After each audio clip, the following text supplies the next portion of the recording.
Hello friends, তোমরা সবাই কেমন আছো?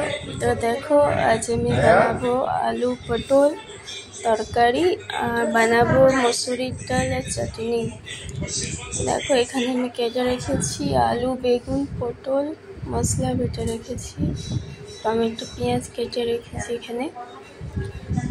আর এদিকে দেখো, কড়াই তেল বসিয়ে দিয়েছি। প্রথমে আমি বেগুনগুলো ভেজে নেব। বেগুনগুলো ভাজা হয়ে গেলে পটল ভাজবো, তারপরে আলুটাকেও ভেজে নেব। এখন বেগুনগুলো দিয়ে দিয়েছি আর দিয়ে দিয়েছি একটু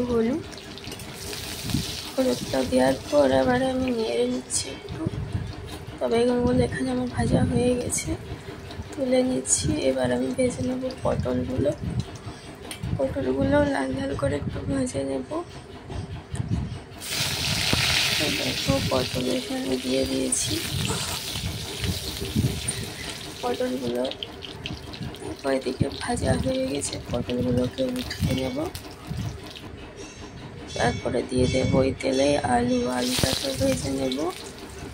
হালকা লাল করে ভাজবো, বেশি লাল করবো না। তো দেখো, এখানে আমি আলুটাও দিয়ে দিয়েছি। আলুটা দেওয়ার পরে নেড়ে নিচ্ছি ভালো করে। দেখো, আলুটাও লাল লাল ভাজা হয়ে গেছে। আলুটা উঠিয়ে নিয়েছি। আর ওই তেলের মধ্যে আমি আবার একটু তেল মিশিয়ে দিচ্ছি, আর দিয়ে দিচ্ছি একটু চিনি আর একটা তেজপাতা।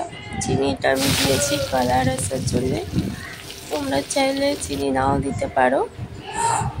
আর দিয়ে দিলাম একটা পেঁয়াজটা লাল লাল করে ভেজে নেওয়ার পর দেখো, আমি এখানে আদা, রসুন, লঙ্কা বেটে রেখেছি, জিরে দিয়ে গোটা জিরে মশলাটা কষিয়ে নিচ্ছি। কষিয়ে নেওয়ার পর দেখো দিয়ে দিচ্ছি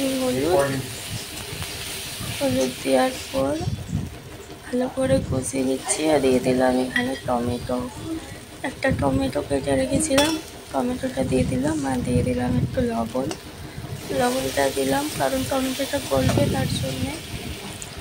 তো দেখো, এদিকে মশলাটা কষানো হচ্ছে। এদিকে আলু পটলটা ভেজে রেখেছিলাম, আলু পটলটা দিয়ে দিলাম। আলু পটলটা দিয়ে দেওয়ার পর আবার আমি ভালো করে কষিয়ে নিচ্ছি। তো দেখো, কষানো হয়ে গেছে। এখানে আলু, পটল, টমেটো সব ভালো করে কষিয়ে নিয়েছি। এবারে দিয়ে দেবো আমি জল দেওয়ার পর ঢাকা দিয়ে দেবো। তো বন্ধুরা, তোমরা পিঙ্কি পান্থশালা ইউটিউব চ্যানেলটা লাইক, কমেন্ট, শেয়ার করে দিও। আর সাবস্ক্রাইব অবশ্যই করো, সাবস্ক্রাইব করতে ভুলো না। আর ফেসবুকে কিচেন পিঙ্কি চ্যানেলটা লাইক, কমেন্ট, শেয়ার করে দিও। শেয়ার করে দিলে আরও সব বন্ধুরা দেখতে পাবে রান্নার ভিডিওটা, তাই বলছি। তো এদিকে দেখো, আলু আমার সিদ্ধ হয়ে গেছে, এদিকে সবজি। তো বেগুনটা আমি দিয়ে দিয়েছিলাম, তো সবজি কমপ্লিট নামিয়ে নিয়েছি। তো দেখো, এদিকে আমার গরম গরম ভাত রেডি হয়ে গেছে। আছে এখানে আলু, পটল, বেগুনের একটা তরকারি, আছে আলু সিদ্ধ, মুসুরির ডাল আর আমড়ার চাটনি। তো আজকের মতো এতটুকুই। সবাই ভালো থেকো, সুস্থ থেকো। আজকের মতো টাটা।